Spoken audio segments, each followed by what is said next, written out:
Good morning students. देखिए, आज जो हमारा एक नया टॉपिक हम शुरू करने जा रहे हैं और वो है कृषि क्रांति, एग्रीकल्चरल रेवोल्यूशन। तो क्रांति शब्द से आप पहले भी वाकिफ़ हैं, क्रांति क्या होती है। क्रांति मतलब प्रचलित व्यवस्था में आमूल-चूल परिवर्तन जो होता है उसको क्रांति कहते हैं। जब जो प्रचलित व्यवस्था होती है किसी भी क्षेत्र में, चाहे वो राजनीतिक क्रांति हो, चाहे वो किसी भी प्रकार की क्रांति हो, कि जो मौजूदा परिस्थितियाँ होती हैं, मौजूदा हालात होते हैं, उसमें जो बहुत बड़ा चेंज अगर आ जाता है तो उसको हम क्रांति की संज्ञा दे देते हैं। तो देखिए क्या हुआ था कि 18वीं और 19वीं शताब्दी में, 18वीं शताब्दी के अंत में और 19वीं शताब्दी के प्रारंभ में इंग्लैंड की जो अर्थव्यवस्था थी उसमें अभूतपूर्व परिवर्तन हुए, जिनसे न केवल इंग्लैंड की अर्थव्यवस्था में एक नया मोड़ आया, बल्कि पूरे विश्व में जो उत्पादन व्यवस्था थी और पूरे विश्व का जो सामाजिक ढांचा था उसमें एक नए युग का प्रारंभ हुआ। तो ये तो नाम से ही जाहिर है कि ये क्रांति कैसी क्रांति थी। कृषि के क्षेत्र में क्रांति। नेचुरली जो एग्रीकल्चर था उसमें एक बदलाव आया, उसमें एक चेंज आया। ठीक है। अब प्रश्न ये है कि कृषि क्रांति के कारण क्या थे। हर एक क्रांति, हर एक घटना के हम कारण पढ़ते हैं, तो आज हम कृषि क्रांति के कारणों का अवलोकन करेंगे। तो ये तो मैं आपको पहले बता दूं कि ये जो क्रांति आई थी ये सबसे पहले इंग्लैंड में ही आई थी, और ये आई थी 18वीं शताब्दी के अंत में और 19वीं शताब्दी के प्रारंभ में, जिसमें कृषि क्षेत्र में अनेक परिवर्तन हुए, बहुत से तकनीकी परिवर्तन हुए कृषि के क्षेत्र में। और इंग्लैंड के पश्चात फिर इस क्रांति का विस्तार France, Denmark, Austria, Sweden, Italy, Spain, पुर्तगाल जैसे देशों, अन्य यूरोपीय देशों में हुआ।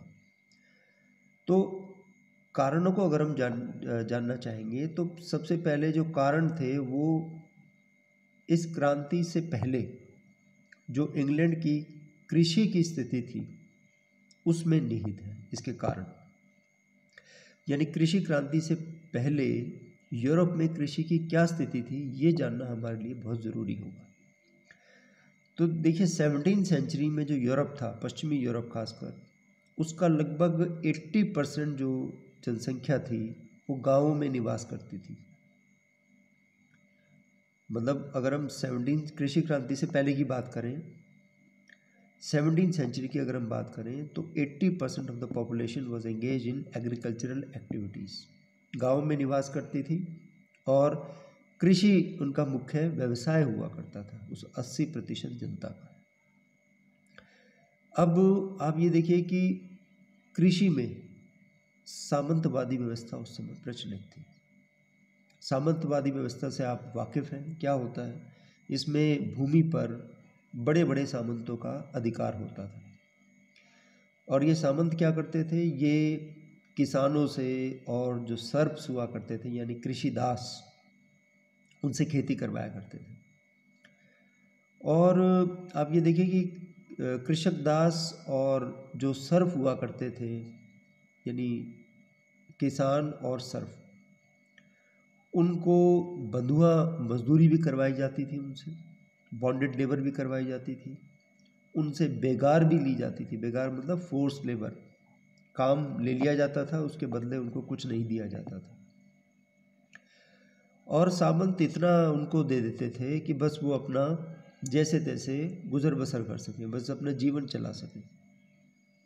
और जब इन सामंतों के पास बहुत धन बढ़ता चला गया तो इन्होंने गांव में रहना बंद कर दिया था। पहले तो इनकी किलानुमा जो है कोठियाँ हुआ करती थी गाँव में,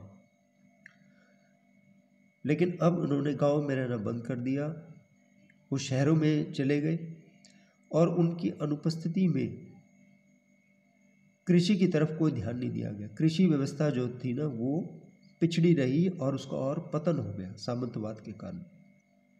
ठीक है, मतलब इनके पास, सामंतों के पास पैसा इतना आ गया कि इन्होंने ज़रूरी नहीं समझा कि वो गांव में रहें, शहर में जाकर वो रहने लग गए और कृषि की अपेक्षा हुई। इसके बाद जो दूसरा कारण, एक बहुत बड़ा कारण है कृषि क्रांति का, वो है कि उत्पादन क्षमता को बढ़ाने की ओर कोई ध्यान नहीं दिया जाता था। कृषि में जो कृषि की जाती थी वो बहुत ही परंपरागत साधनों के माध्यम से की जाती थी, हलों और बैलों के माध्यम से की जाती थी। भूमि की उर्वरता को बढ़ाने के लिए कोई विशेष प्रयास नहीं किया जाता था। ज़्यादा से ज़्यादा गोबर की खाद का प्रयोग किया जाता था, जो कि बरसों से होता है, आज भी होता है। और कृषि के लिए जो है हल और बैलों की सहायता से कृषि की जाती थी।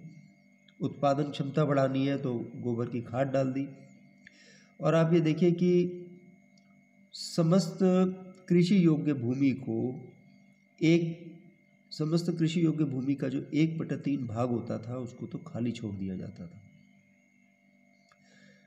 इस प्रणाली के अंतर्गत भूमि को 3 भागों में विभाजित किया गया था, जिनमें से एक भाग को तो खाली छोड़ दिया जाता था और 2 भागों पर परंपरागत जो फसलें होती थी वो उगाई जाती थी।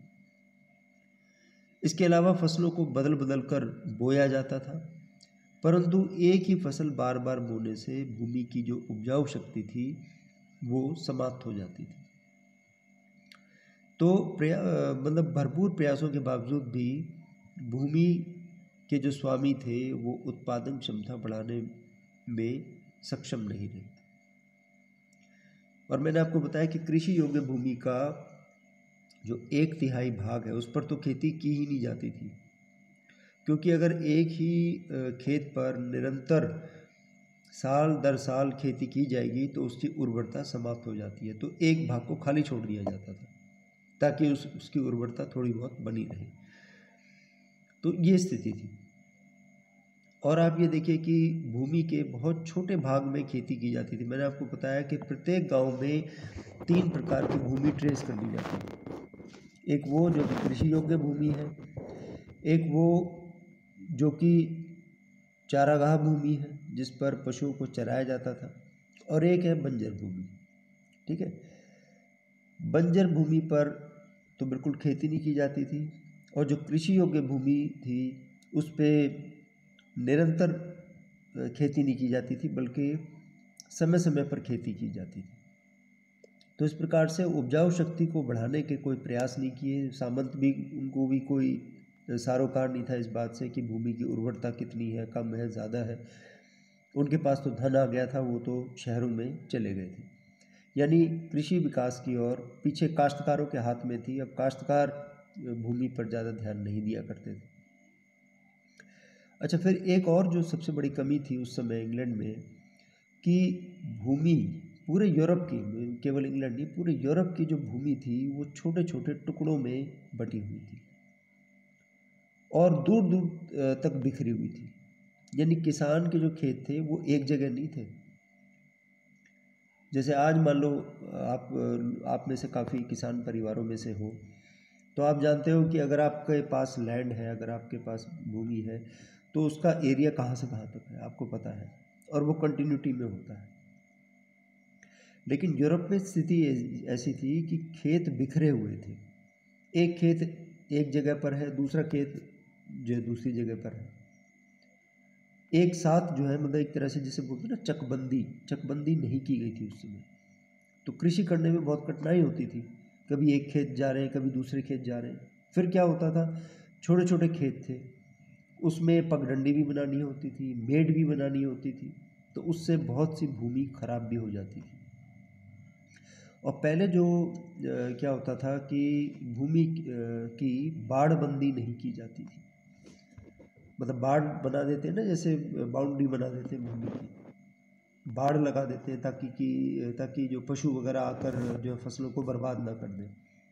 पहले तो बहुत सी फसल ऐसी बर्बाद हो जाती थी, पशु आ जाया करते थे, बाड़ बंदी होती नहीं थी, और पशु आकर जो है फसलों को नुकसान पहुंचा दिया करते थे। तो देखिए, भूमि के बिखरे होने के कारण और छोटे छोटे खेत होने के कारण जो है भूमि का सही उपयोग नहीं हो पाता था। किसानों के खेत दूर दूर होते थे, एक खेत यहाँ पर है, दूसरा खेत जो है 500 मीटर और आगे है, तीसरा खेत अलग है। तो इस तरह से बहुत कठिनाइयाँ थी और छोटे छोटे खेतों में भी फिर पगडंडी भी बनानी होती थी, मेड़ भी बनानी होती थी, तो ये समस्या थी। और जो बहुत बड़ा कारण रहा वाणिज्य इसका कृषि क्रांति का, वो ये है कि यूरोप में खेती करने के जो तरीके थे, जो ढंग थे और जो औजार थे, वो बहुत ही परंपरागत थे। They were very traditional implements, agricultural implements. जैसे लकड़ी के हलों का प्रयोग किया जाता था, किसान दराती कुदाल का भी प्रयोग करते थे, लेकिन वो तेज हथियार, तेज धार नहीं हुआ करती थी। जैसे बैलगाड़ियाँ होती थी, बैलगाड़ियों को उस समय प्रयोग होता था, तो बैलगाड़ियों के जो धुरे और पहिए होते थे वो भी लकड़ी के होते थे, लोहे के नहीं होते थे। और खेतों की उत्पादन क्षमता को बढ़ाने की और अच्छे खाद और बीज का प्रयोग नहीं किया जाता था, जिससे क्या होता था कि कई बार स्वाभाविक सी बात है कि जब अच्छे बीजों का प्रयोग नहीं किया जाएगा तो फसल अच्छी नहीं होगी। और बीजों को बोने का भी तरीका सही नहीं था, ऐसे ही फेंक दिया जाता था ज़मीन पर, भूमि पर ऐसे ही फेंक दिया जाता था। उसमें से आधे बीज तो जो है पशु पक्षी खा जाया करते थे, और कई बार इतना नीचे बो दिया जाता था ज़मीन के नीचे कि वो अंकुरित नहीं हो पाता था ऊपर, ठीक है ना। तो ये समस्या थी उस समय, और मतलब बहुत कम फसल हो पाती थी उस समय। और मतलब लगातार जो खेती जो प्राचीन ढंग से की जा रही थी, तो इसमें परिवर्तन की आवश्यकता थी। इसलिए ये जो कृषि क्रांति हुई, कृषि क्रांति में वाणिज्य क्रांति का भी बहुत बड़ा योगदान था। दूसरा कारण हम ले सकते हैं, ये तो हमने बताया भाई कृषि क्रांति से पहले यूरोप में क्या स्थिति थी। वाणिज्य क्रांति का भी बहुत बड़ा योगदान था, क्योंकि 16वीं से 18वीं शताब्दी के बीच में, या 15वीं से 18वीं शताब्दी के बीच में कह लीजिए, व्यापार बहुत हुआ। मैंने आपको बताया कि सामंतवादी व्यवस्था टूटने लगी, व्यापार बढ़ने लग गया था। तो अब धीरे धीरे क्या हुआ कि जब पैसा आया तो कृषि में लगने लगा, कृषि उत्पादन बढ़ने लगा। जैसे कि यूरोप में ऊन की बहुत उस समय मांग थी, तो अधिक से अधिक किसानों ने भेड़ पालन पर जोर देना आरंभ कर दिया, और इस व्यवसाय में तो बड़े बड़े ज़मींदार भी कूद गए। उन्होंने भी ये व्यवसाय, जो भेड़ पालन का व्यवसाय करना शुरू कर दिया। और इससे जहाँ लघु उद्योगों का विकास हुआ, वहीं खेतों में ऐसी फसल उगाने पर बल दिया जाने लगा जिससे कि पशुओं को संपूर्ण वर्ष जो है चारा प्राप्त हो सके। तो ये जो मुख्य कारण आज हमने पढ़े हैं अभी कृषि क्रांति के, बाकी जो है फिर हम अगली क्लास में पढ़ेंगे। Thank you.